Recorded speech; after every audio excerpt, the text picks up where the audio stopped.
जय Hind. Gabriel boric chilli के prime minister 35 साल की उम्र में चिली के प्राइम मिनिस्टर बनते हैं। डैनियल नबोआ इक्वेडर के प्राइम मिनिस्टर सिर्फ 36 साल की उम्र में इक्वेडर के प्राइम मिनिस्टर बनते हैं। लेकिन भारत में जो प्राइम मिनिस्टर का एवरेज एज है यहाँ पे वो 70 से ज़्यादा है। ऐसा क्यों? क्या यहाँ पे यूथ को कभी भी प्राइम मिनिस्टर देखा जा सकता है, या कोई भी यूथ प्राइम मिनिस्टर बन सकता है इस देश में, या तो कम से कम चीफ मिनिस्टर या कोई भी यूथ बन सकता है? मेन कारण जो है, हमारे देश में युवा को रिप्रेजेंटेशन ना के बराबर दिया जा रहा है।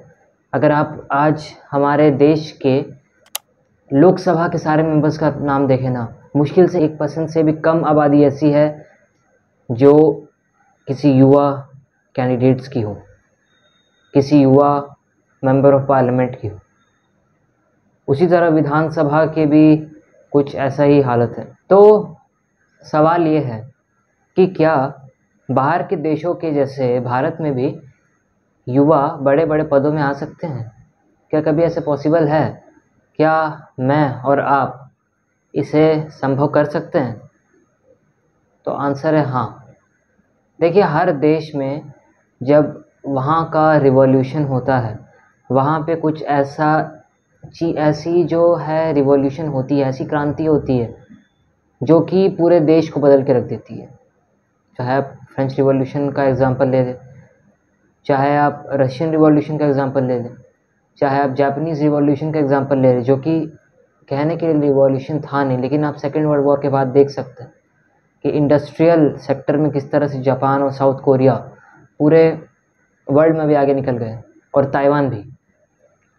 तो क्या ऐसा एक पॉलिटिकल रिवॉल्यूशन हो सकता है देश में? हो सकता है। आने वाले समय में ऐसा हो सकता है कि युवा को यहाँ पे रिप्रेजेंटेशन दिया जाए। चिली में और इक्वेडर में जो प्राइम मिनिस्टर्स बने हैं, सबसे पहले अपने एक्सपीरियंस से, अपने पॉलिटिकल मूवमेंट से आगे चलते हुए प्राइम मिनिस्टर बन चुके हैं, प्राइम मिनिस्टर बने। इन नेताओं ने कहीं ना कहीं स्टूडेंट्स प्रोटेस्ट में, ऐसे पॉलिटिकल मूवमेंट्स में जहाँ पे भारी मात्रा में यूथ हो, ऐसे पॉलिटिकल मूवमेंट्स में उन्होंने लीड किया। आज युवा देश के राजनीति में इसीलिए नहीं आना चाहता क्योंकि हमारे देश की राजनीति दूसरे देश के पॉलिटिक्स के जैसे नहीं है। दूसरे देश में हो सकता है कि अगर आप किसी पॉलिटिकल पार्टी के यूथ विंग से अगर आप बिलोंग करते हैं तो हो सकता है कि वहाँ पे आपको रिप्रेजेंटेशन मिल जाए, लेकिन भारत में ऐसा नहीं है। भारत में 65% आबादी युवा के होते हुए भी यहाँ पे ऐसा कोई सिस्टम नहीं है कि अगर आप पॉलिटिक्स में ज़्यादा से ज़्यादा एजुकेशन लेने की कोशिश करें तो आपको पॉलिटिक्स में पार्टिसिपेशन गारंटी मिल जाएगा। आप ऐसा नहीं है कि अगर आपने पॉलिटिक्स के बारे में पूरा पढ़ा भी हो तो आप ऐसा एक उम्मीदवार बन सकें। अगर आप चाहते हैं तो आप हमारी मदद कर सकते हैं इस कैंपेन में। ये एक बहुत ही बड़ी भारत की पॉलिटिक्स में एक तरह का आप कह सकते हैं डिफेक्ट है कि यहाँ पे पॉलिटिकल डायनेस्टीज़ चलती आ रही है आज़ादी के समय से। आप अगर बीजेपी में भी देखें या अगर कांग्रेस में भी आप देखें, हर जगह देखें तो पॉलिटिकल हायरार्की चल रही है। मतलब हायरार्कियल क्लासिफिकेशन है मिनिस्टर्स का। जो सीनियर लीडर्स हैं वो सबसे ऊपर आते हैं, उसके बाद जो उनसे कम सीनियर है वो। अब यहाँ पे अगर सीनियरिटी प्रिंसिपल को पॉलिटिक्स से यहाँ पे कंपेयर किया जाए तो ये एक बहुत ही बड़ी गलत बात है। सीनियर लीडर्स बड़े बड़े पोस्ट में होने चाहिए क्योंकि सीनियर लीडर्स एक्सपीरियंस्ड होते हैं, बहुत ज़्यादा उन्हें पॉलिटिक्स के फील्ड के बारे में नॉलेज होता है। लेकिन अगर आप बात करें उम्मीदवारों की, तो हर जगह ऐसे उम्मीदवार को लाना जो कि मतलब बहुत ही ज़्यादा एक्सपीरियंस्ड हो, ये कुछ लॉजिक नहीं है। हाँ, कोई एक उम्मीदवार एक्सपीरियंस हो सकता है लेकिन उसे पॉलिटिकल नॉलेज नहीं है, तो क्या फ़ायदा ऐसे उम्मीदवार का, क्या फ़ायदा ऐसे पॉलिटिकल कैंडिडेट का जिसे स्टेट लेवल्स के चुनाव लड़ा दिए जा रहे हैं, जिसे पॉलिटिक्स के बारे में कोई नॉलेज नहीं है। भले वो एक्सपीरियंस्ड हो, भले वो बहुत सालों से काम कर रहा हो उस पार्टी में, पर उसे उस फील्ड के बारे में उतना नॉलेज नहीं है। और ख़ास करके आजकल के सिचुएशंस के बारे में उतना नॉलेज नहीं है। आजकल के जो डिजिटल ज़माने में है वहाँ पे यूथ के अलावा क्या किसी और को इस फील्ड के बारे में ज़्यादा नॉलेज है? ये जवाब आपको देना है कि क्या आप एक यूथ लीडर को, एक यूथ कैंडिडेट को देखना चाहते हैं, एक युवा प्रतिनिधि को आप देखना चाहते हैं? आप कमेंट्स में अपने ज़रूर बताइएगा कि आपकी राय क्या है। और हाँ, ये बात तो साफ है कि एक्सपीरियंस पॉलिटिक्स में मायने रखता है, लेकिन साथ ही साथ पॉलिटिकल एजुकेशन भी बहुत ज़्यादा इम्पोर्टेंट है।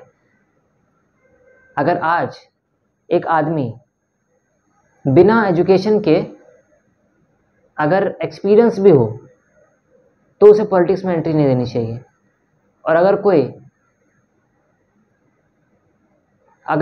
कोई कितना भी पॉलिटिकल एजुकेशन क्यों ना ले ले, लेकिन अगर उस फील्ड में अगर उसने 10-15 साल अपने नहीं दिए तो वो इनएक्सपीरियंस्ड है। तो 10-15 साल जब अगर कोई उम्मीदवार 10-15 साल जब कोई आदमी पॉलिटिक्स में अपने दे दे तो वो एक्सपीरियंस हो जाता है, उसे इनफ एक्सपीरियंस हो जाता है उस फील्ड के बारे में। फिर वो कंटेस्ट कर सकता है इलेक्शंस। उसके लिए उसे 35 साल के एक्सपीरियंस, 40 साल के एक्सपीरियंस, 25 साल के एक्सपीरियंस की ज़रूरत नहीं है। पॉलिटिकल एजुकेशन और पॉलिटिक्स की फील्ड में कम से कम 10-15 साल का एक्सपीरियंस होना ज़रूरी है।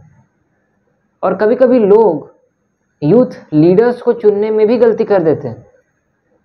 जो लोग हैं वो बहकावे में आकर ऐसे एक्सट्रीमिस्ट यूथ लीडर्स को चुन लेते हैं, ऐसे एक्सट्रीमिस्ट यूथ कैंडिडेट्स को चुन लेते हैं जो कि सिर्फ एक पक्ष की बात सुने। और ऐसे कैंडिडेट्स जो कुछ सही में डिज़र्व करते हैं, वैसे कैंडिडेट्स को यहाँ पे लोग नहीं चुनना चाह रहे। तो खास करके पॉलिटिकल पार्टिसिपेशन सबके लिए ज़रूरी है।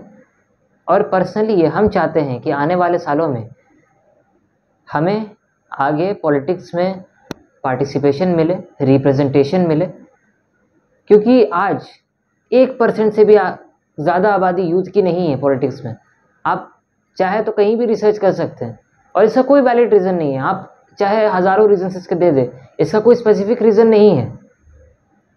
लेकिन ये चीज़ हो सकती है पॉलिटिकल एजुकेशन के ही बाद।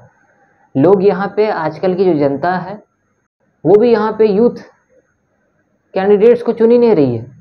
वो यहाँ पे सिर्फ देख रही है कि कौन उनके जाति का है, उनके धर्म का है, और कौन एक सीनियर कैंडिडेट है, ना कि कौन एक कैपेबल एक यूथ लीडर है। तो ये फैसला जनता को ही करना है। आने वाले सालों में हो सकता है कि ऐसा रेवोल्यूशन हो कि बहुत बड़े बड़े जो पॉलिटिकल फील्ड्स हैं उसमें यूथ पार्टिसिपेट करे। सेंटर के इलेक्शंस में, स्टेट के इलेक्शंस में यूथ पार्टिसिपेट करे। लेकिन उसके लिए सबसे पहले रिफॉर्म की ज़रूरत है। वो रिफॉर्म हम लाएंगे। ये वीडियो अगर आपको पसंद आया है, इस वीडियो को ज़रूर से ज़रूर लाइक कर दीजिए। चैनल को सब्सक्राइब करके रखिए। मिलते किसी और वीडियो में, तब तक के लिए जय हिंद।